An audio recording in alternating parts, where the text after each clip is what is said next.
veterans of the Iraq War. Jon Soltz is with Vote Vets, and Steve Russell is with Veterans for Freedom. Gentlemen, thanks for joining us. Steve Russell, what'd you think about the president's plan? Well, I think I'm glad to see that he's listening to Secretary Gates and certainly General Odierno and the commanders on the ground and making adjustments. I do think he has to be careful about setting a date and saying no more combat. We saw our previous commander-in-chief made such a claim, and that was problematic. Jon Soltz, your thoughts? Well, I mean, I think he brings up a point in a sense for President Obama to say August 10th or August 2010 there's going to be no more quote, combat in Iraq, based on, what we heard Jim Miklashevsky just report. It's hard to isolate our troops in combat inside of Iraq, but I do think that it was a great speech today because you heard the president for the first time in a long time talk about things other than troops. He talked about diplomacy. He talked about ending the war in Iraq. He talked about taking care of our veterans when they came home. He talked about a pay increase. So I think he basically ended the war today, but, I would caution that after August 2010, there could be some troops left in Iraq and there could be casualties, and I do think the real test will come if there's an uptick in violence, that he can't want to send more troops in, and he cannot renegotiate the SOFA agreement, or he's going to lose his left in America. Well, speaking about the speech, President Obama today tried to paint a realistic picture about Iraq. Gentlemen, let's take a look and a listen here. But let there be no doubt, Iraq is not yet secure, and there will be difficult days ahead. Violence will continue to be a part of life in Iraq.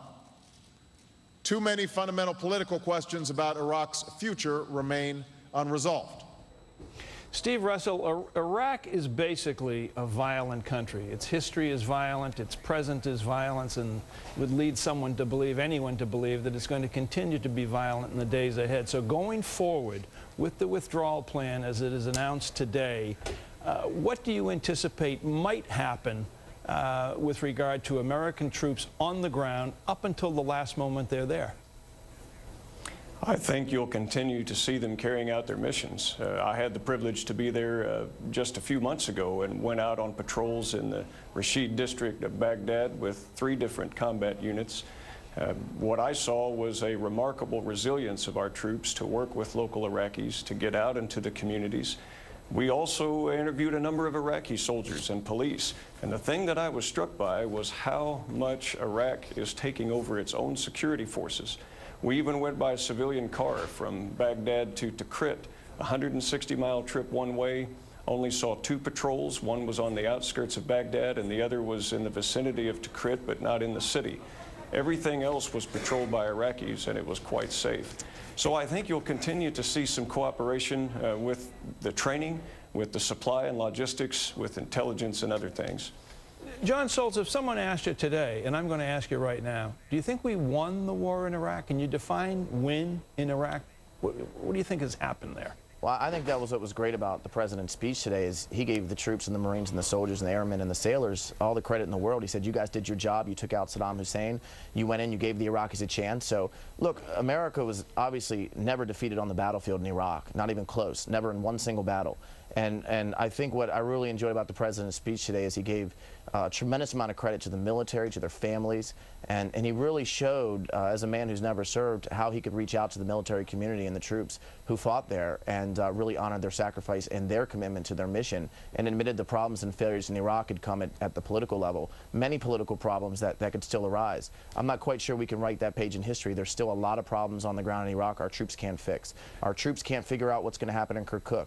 The Kurds have said they're going to fight for that ground, although it's a split city. Our troops on the ground cannot deal with what's going on with the Sunni oil law, whether or not the Sunnis are going to get a piece of the profit from all over the Shia and Kurd areas. So these are political problems, and his engagement with Iran and Syria and his engagement with the Iraqi government and understanding that that's the real issue here, I felt was an excellent message. Well, you were just talking about the troops, and President Obama spoke about the troops today. Let's take a listen to what he had to say.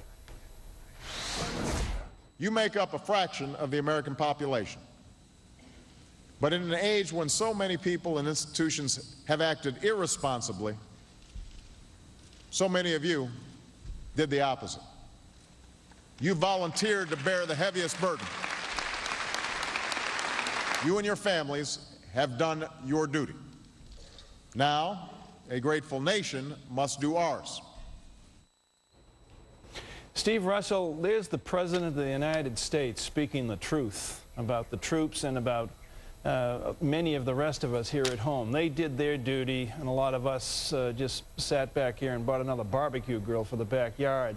But my question to you is, and maybe you'd have difficulty answering it, I don't know. Out there in the country, there are many families who have been fractured forever by the loss of a loved one in Iraq.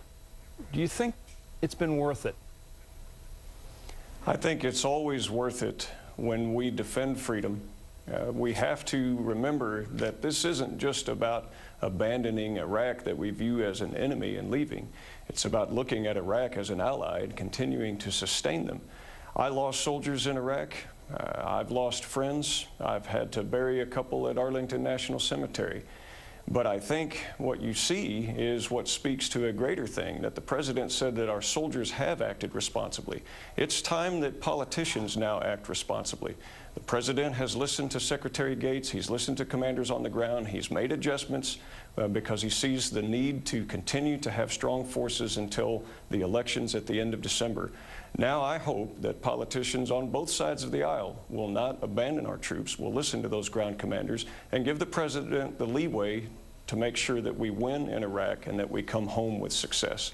Steve Russell, Jon Soltz, thank you both for your service, and thanks for joining us tonight.